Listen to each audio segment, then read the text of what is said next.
حضرت عائشہ صدیقہ سے مروی ہے، ایک صبح حضور صلی اللہ علیہ وسلم باہر نکلے تو آپ کے اوپر سیاہ بالوں کی بنی ہوئی ایک چادر تھی جس پر کجاووں کی تصویریں تھیں۔ کجاوا جو ہوتا ہے اونٹ کے اوپر رکھا جاتا ہے جس پہ پھر سواری کی جاتی ہے، یعنی مرد ایسا ڈریس بھی پہن سکتے ہیں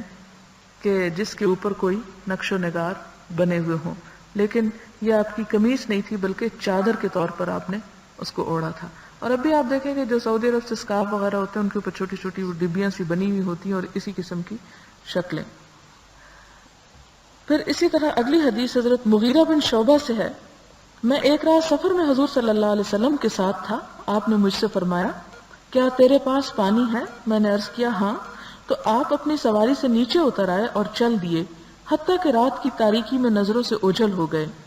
پھر آپ واپس تشریف لائے تو میں نے برتن سے آپ پر پانی ڈالا اور آپ نے اپنا چہرہ دھویا۔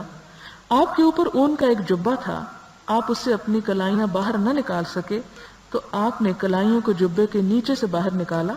اور پھر آپ نے کلائیوں کو دھویا اور سر کا مسح کیا۔ پھر میں جھکا کہ آپ کے موزے اتاروں تو آپ نے فرمایا نہیں، انہیں رہنے دو، کیونکہ میں نے پاؤں پاک کر کے موزے پہنے تھے، اور آپ نے ان پر مسح فرمایا۔ یہ بخاری اور مسلم کی روایت ہے۔ یہ مغیرہ بن شعبہ کی روایت یہ ہے کہ سفر میں تھے آپ صلی اللہ علیہ وسلم اور سواری پر تھے اور پھر نیچے اترے اور نظروں سے غائب ہو گئے۔ اس سے پتہ یہ چلتا ہے کہ رفع حاجت کے لیے گئے۔ پھر واپس آئے تو آپ نے جو لباس پہنا ہوا تھا وہ اون کا تھا اور جبہ تھا۔ جبہ اس بڑے اوور کوٹ کی طرح لانگ ڈریس کو کہتے ہیں،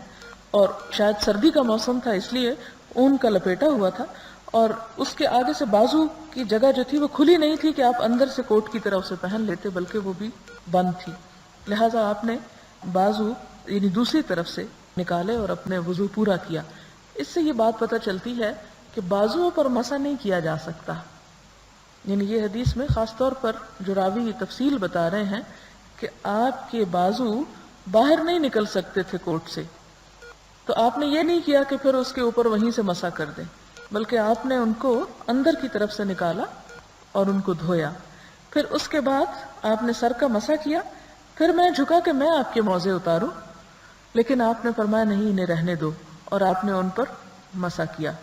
اس سے پتہ چلتا ہے کہ پاؤں کا مسح آپ صلی اللہ علیہ وسلم سے ثابت ہے، امامے پر بھی مسح ملتا ہے، لیکن بازو اگر کوئی کوٹ یا کوئی ایسی تنگ آستینیں پہنی ہو تو اس پر مسح نہیں کیا جا سکتا، ان کو نکالنا ضروری ہے۔ پھر اس سے ایک اور بات بھی پتہ چلتی ہے کہ اس جراب پہ مسح کیا جا سکتا ہے جو وضو کی حالت میں پہنی ہوئی ہو۔ اگر وضو نہ ہو اور جراب پہن لی جائے تو پھر مسح نہیں ہو سکتا، لیکن اگر ایک شخص وضو کر لیتا ہے تو جرابیں پہن لیتا ہے، پھر وضو نہیں رہتا، دوبارہ وضو کرتا ہے، تو اس صورت میں سارے پاؤں سے وہ اتار کے دھونے کی ضرورت نہیں، بلکہ صرف مسح کر لینا کافی ہے۔ اور اس کے لیے یہ شرط نہیں کہ سردی کا موسم ہو تو آپ مسح کریں، بلکہ کسی بھی وجہ سے اگر آپ نے جرابیں پہن رکھی ہیں کسی بھی موسم میں تو آپ کو یہ سہولت دی گئی کہ آپ اس پر صرف مسح ہی کر لیں۔ اسی طرح یہاں پر ایک اور روایت میں اس کی وضاحت بھی ملتی ہے کہ آپ صلی اللہ علیہ وسلم پر وعلیہ جبۃ شامیۃ ضیقۃ الکمین، کہ آپ نے تنگ آستینوں والا شامی جبہ پہن رکھا تھا، یعنی اس سے مزید پتہ یہ چلتا ہے کہ اس کی آستینوں کی جگہ